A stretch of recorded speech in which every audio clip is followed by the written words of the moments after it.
Hence, even the fool is convinced that something exists in the understanding, at least, than which nothing greater can be conceived. For when he hears of this, he understands it. And whatever is understood exists in the understanding.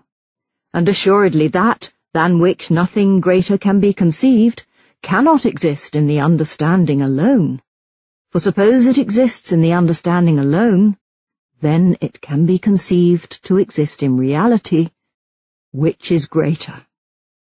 The very idea that grand conclusions could follow from such logomachist trickery offends me aesthetically, so I must take care to refrain from bandying words like fool.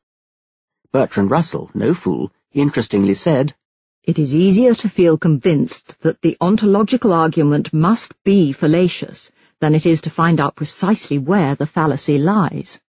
Russell himself, as a young man, was briefly convinced by it. I remember the precise moment, one day in 1894, as I was walking along Trinity Lane, when I saw in a flash, or thought I saw, that the ontological argument is valid. I'd gone out to buy a tin of tobacco. On my way back, I suddenly threw it up in the air and exclaimed as I caught it, "Great Scott! The ontological argument is sound." Why, I wonder, didn't he say something like, "Great Scott! The ontological argument seems to be plausible." But isn't it too good to be true that a grand truth about the cosmos should follow from a mere word game? I'd better set to work to resolve what is perhaps a paradox, like those of Zeno. The Greeks had a hard time seeing through Zeno's proof that Achilles would never catch the tortoise. Achilles can run 10 times as fast as the tortoise, so he gives the animal, say, 100 yards start. Achilles runs 100 yards and the tortoise is now 10 yards ahead. Achilles runs the 10 yards and the tortoise is now 1 yard ahead. Achilles runs the 1 yard and the tortoise is still 1/10 of a yard ahead. And so on ad infinitum, so Achilles never catches the tortoise. But the Greeks had the sense not to conclude that therefore Achilles really would fail to catch the tortoise. Instead, they called it a paradox, and waited for later generations of mathematicians to explain it, with, as it turned out, the theory of infinite series converging on a limiting value. Russell himself, of course, was as well qualified as anyone to understand why no tobacco tins should be thrown up in celebration of Achilles' failure to catch the tortoise.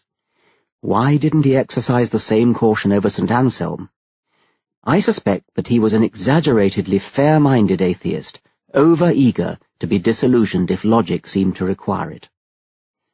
Or perhaps the answer lies in something Russell himself wrote in 1946, long after he had rumbled the ontological argument. The real question is there anything we can think of which, by the mere fact that we can think of it, is shown to exist outside our thought?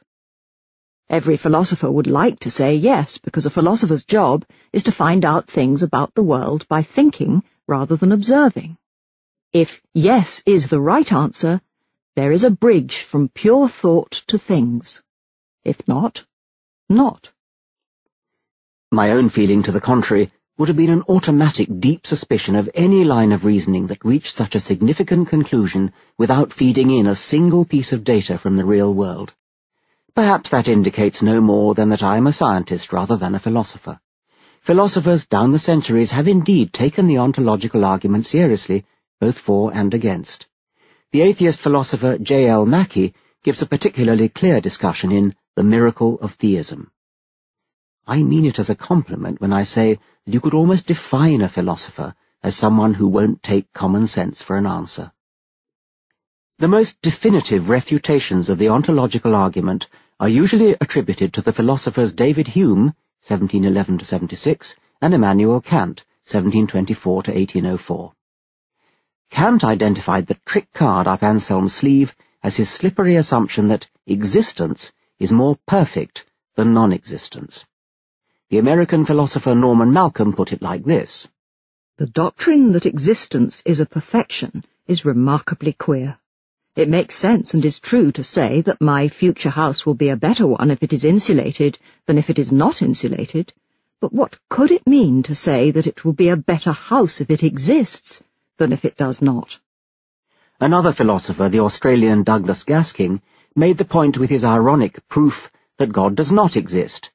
Anselm's contemporary Gornilo had suggested a somewhat similar reductio. 1. The creation of the world is the most marvellous achievement imaginable. 2. The merit of an achievement is the product of A, its intrinsic quality, and B, the ability of its creator. 3. The greater the disability or handicap of the creator, the more impressive the achievement. 4. The most formidable handicap for a creator would be non-existence. 5. Therefore, if we suppose that the universe is the product of an existent creator, we can conceive a greater being, namely, one who created everything while not existing. 6. An existing God, therefore, would not be a being greater than which a greater cannot be conceived, because an even more formidable and incredible creator would be a God which did not exist. Ergo, 7. God does not exist. Needless to say, Gasking didn't really prove that God does not exist.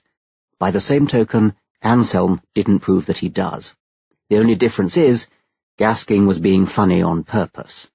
As he realized the existence or non-existence of God is too big a question to be decided by dialectical prestidigitation.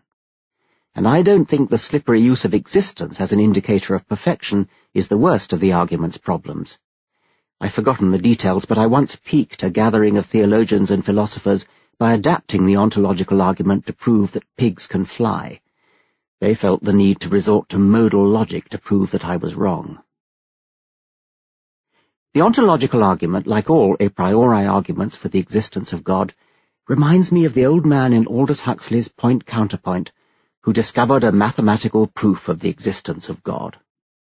You know the formula m/0 equals infinity, m being any positive number? Well, why not reduce the equation to a simpler form by multiplying both sides by 0, in which case you have m equals infinity times 0. That is to say, that a positive number is the product of 0 and infinity. Doesn't that demonstrate the creation of the universe by an infinite power out of nothing? Doesn't it? Or there is the notorious 18th century debate on the existence of God, staged by Catherine the Great between Euler, the Swiss mathematician, and Diderot, the great encyclopedist of the Enlightenment. The pious Euler advanced upon the atheistic Diderot, and in tones of the utmost conviction delivered his challenge. Monsieur, a plus b to the n over n equals x. Therefore God exists. Reply! Diderot was cowed into withdrawal, and one version of the story has him withdrawing all the way back to France. Euler was employing what might be called the argument from blinding with science, in this case mathematics. David Mills, in Atheist Universe, transcribes a radio interview of himself by a religious spokesman who invoked the law of conservation of mass energy in a weirdly ineffectual attempt to blind with science. Since we're all composed of matter and energy, doesn't that scientific principle lend credibility to a belief in eternal life?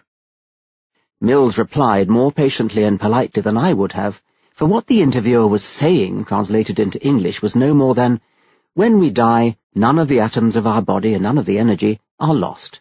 Therefore we are immortal. Even I, with my long experience, have never encountered wishful thinking as silly as that.